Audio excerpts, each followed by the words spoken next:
Alessandro Moreschi was no ordinary singer. He was a creation twisted by predators who valued entertainment over morals.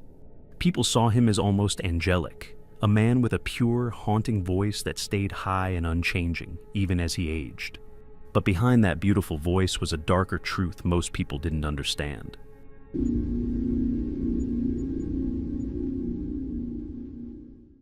Alessandro grew up in a poor part of Rome where his singing stood out. His voice was clear and powerful, something that captivated everyone who heard it. His family saw his talent as a way out of poverty, a gift that could change their lives. Eventually, men from the Catholic Church caught wind of Alessandro's voice. So they approached him promising not only fame and a future on the biggest stages, but also a place in the prestigious Sistine Chapel Choir. The church, known for its high standards in religious music, saw Alessandro's voice as something they could mold into a sacred, almost divine instrument. But this future had a catch, a procedure that would forever change him. Who knows what got them to agree to this? But since they were from such poverty, they probably thought this was their only hope for a better future. The castrati, men like Alessandro, were boys who had been castrated young so that they wouldn't go through the hormonal changes of puberty. With their testicles removed, their bodies didn't produce testosterone, which meant they wouldn't develop deep voices or facial hair. But the castration had other effects too. Lack of testosterone likely left them with personality changes, sometimes making them less aggressive.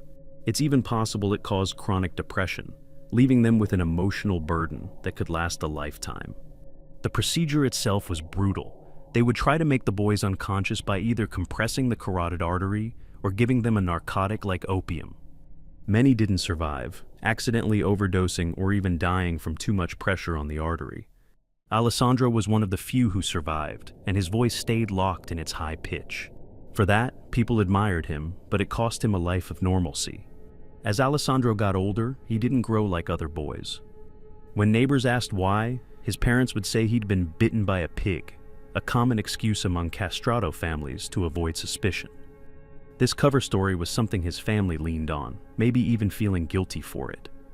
When he took the stage, his voice enchanted the audience, earning him nicknames like the Angel of Rome. People saw him as this strange, otherworldly figure, like he was almost a rare exhibit. But as fascinating as his voice was, he was treated as part of a human freak show, a performer who was strange and unnatural. For years, stories had quietly circulated about boys like Alessandro, young singers chosen by the church, castrated to keep their voices high forever. Some boys survived, like Alessandro, but many didn't, lost to infections or fevers soon after the procedure. It's hard to imagine the cruelty that went on behind closed doors, exploiting young boys and enabled by those who allowed this inhumane practice. As he grew famous, Alessandro also grew isolated. While he had a certain level of celebrity status in Italian society, he never truly fit in. His unique appearance was the opposite of the traditional masculine ideals of the time. Despite enjoying some fame and even marrying a woman named Gwendolina Rinaldi, Moreschi struggled to find lasting personal happiness. His marriage was troubled, and he eventually left Gwendolina, who went on to squander much of his wealth and sell off his art collection. Eventually, the Catholic Church banned the practice, and Pope Leo XII took in the remaining castrati, giving them sanctuary in the Sistine Chapel Choir, away from the public ridicule they faced. Moreschi spent his last years modestly, living in an apartment near the Vatican, where he carried the weight of an era that had finally ended. He passed away in 1922, succumbing to pneumonia at the age of 63. Alessandro Moreschi is the only castrato to have ever recorded a solo performance. At over 50 years old, his voice had lost some of the quality, but those recordings still exist today, and you can listen to them on YouTube. His recordings capture a voice no one will hear again, a sound preserved in history, but forever marked by the horrible choices others made for him. Karl Tanzler was no ordinary doctor. He was a disturbed man with an obsession that twisted reality to his will. In the 1930s in Key West, Florida, Tanzler was an X-ray technician and radiology assistant that developed a fixation on a young Cuban-American patient called Elena de Hoyos. From the moment she entered his clinic, Tanzler convinced himself that she was the woman he was destined to be with, a notion that only grew darker with time.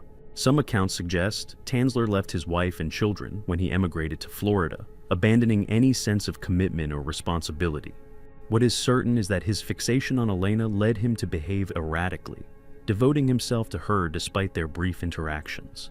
Elena was gravely ill, and Tanzler's obsession drove him to subject her to various experimental treatments, many with no proven medical basis. Stories claim he used electrical therapy or shock treatments, among other methods, though the exact nature of these treatments remains unclear. What is known is that his methods were ineffective, and Elena tragically passed away in 1931 at just 22 years old.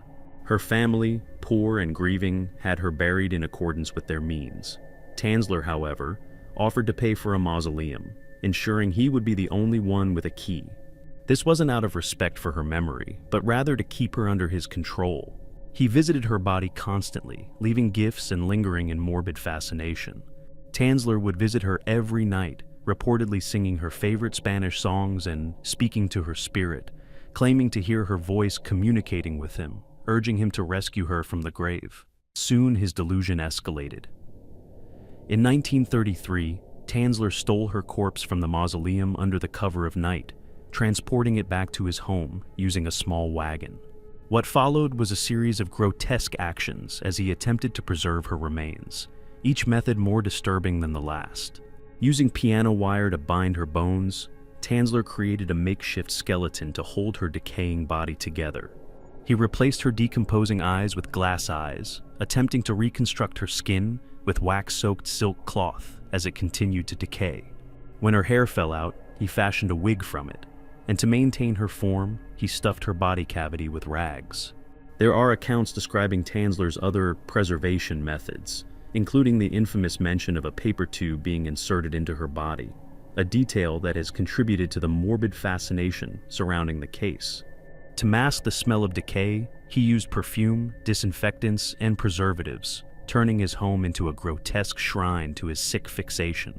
For nearly 7 years, Tanzler lived with Elena's corpse, treating it as though she were alive, dressing her, speaking to her, and even dancing with her lifeless body.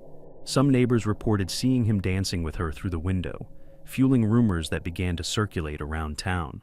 This twisted ritual wasn't love. It was a disturbing attempt to deny death and impose his control over someone who could no longer resist. Tanzler convinced himself he was preserving her, all the while exploiting her in a state of complete delusion, driven by a warped need to keep her from peace. Eventually, rumors began to spread, and Elena's family grew suspicious. When they confronted Tanzler, the horrifying truth was uncovered. Authorities exhumed her remains and saw firsthand the extent of his grotesque preservation. The sight was so disturbing that witnesses described the preserved corpse as lifelike, a chilling reminder of the lengths Tanzler had gone to in pursuit of his delusions. Public reaction to Tanzler's actions was mixed. While many were rightfully horrified, a surprising number viewed him with sympathy, calling him a misguided romantic who simply loved too much.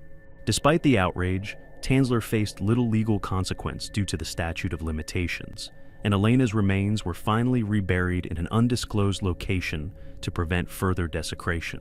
In the years since, many have tried to romanticize this story, casting Tanzler as a tragic figure who was simply too in love to let go, but in truth, there was nothing romantic about his actions. His fixation was a sickness, and no one who truly loves another would desecrate their remains or deny them the peace they deserve in death. Those who sympathized with Tanzler completely overlooked the horror inflicted on Elena. Tanzler didn't manipulate those around him directly, yet his delusions warped people's perception of his actions, allowing him to evade consequences that he fully deserved.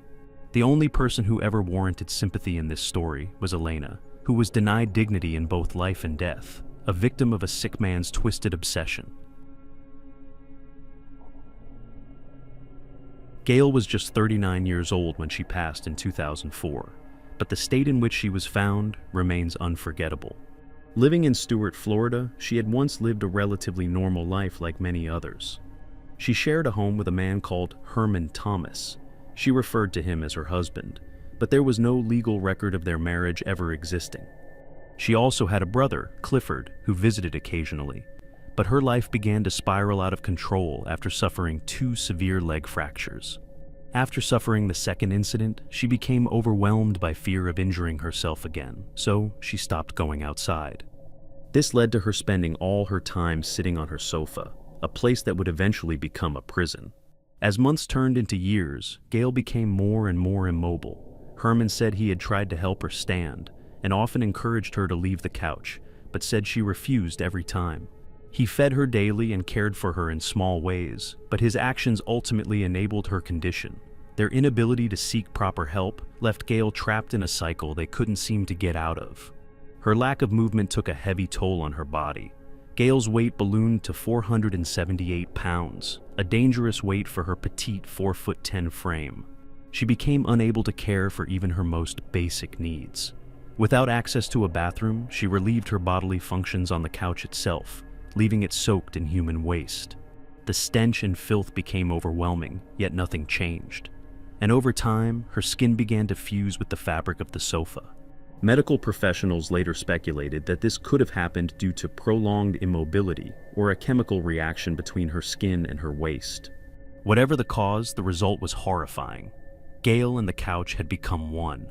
For years, no one outside the home knew the extent of Gail's suffering. Clifford, her brother, occasionally visited, but even he seemed unaware of the true severity of her condition until her final days. When he saw that she was struggling to breathe, he called 911, hoping to get her the help she desperately needed. But what emergency responders found inside the home was almost beyond comprehension. The room was in a state of extreme neglect, with the air thick from the stench of waste and decay. After realizing Gail was fused to the couch, paramedics decided that separating her from the sofa would cause unbearable pain and possibly fatal injuries. After some thought, they decided to transport her back to the hospital with the couch still attached. To prepare to move her, the room had to be ventilated and fumigated. Firefighters, paramedics, and medical personnel worked together for 6 grueling hours, carefully maneuvering Gail and the couch out of the apartment and onto a trailer. A standard ambulance couldn't fit the large piece of furniture, so the sofa was secured to a flatbed trailer attached to a truck. Tragically, the stress of the ordeal was too much for Gail's body to bear. Her heart gave out during transport, and she died before reaching the hospital. Gail's death raised a lot of questions. How could someone's condition get so bad without intervention? How could Gail allow herself to get to the point where she was literally fused to her sofa? Why were these indications not enough to seek professional help? Herman expressed deep regret, claiming he had done everything he could, but maybe he was just suffering from extreme mental health issues like Gail did. Feeding her daily and watching her health decline, he may have thought he was doing the right thing, but his actions allowed her suffering to go on for years. Even her brother Clifford, who visited occasionally, failed to recognize or act on the seriousness of her illness. No social or medical services intervened, leaving Gail to endure her final years in psychological isolation, physical pain, and disgusting squalor. When the story broke, it became a media sensation for all the wrong reasons, with tabloids focusing on the grotesque details of her condition. But the focus on shock value overshadowed the most important detail: a woman who deserved care, compassion, and dignity that were denied to her in life.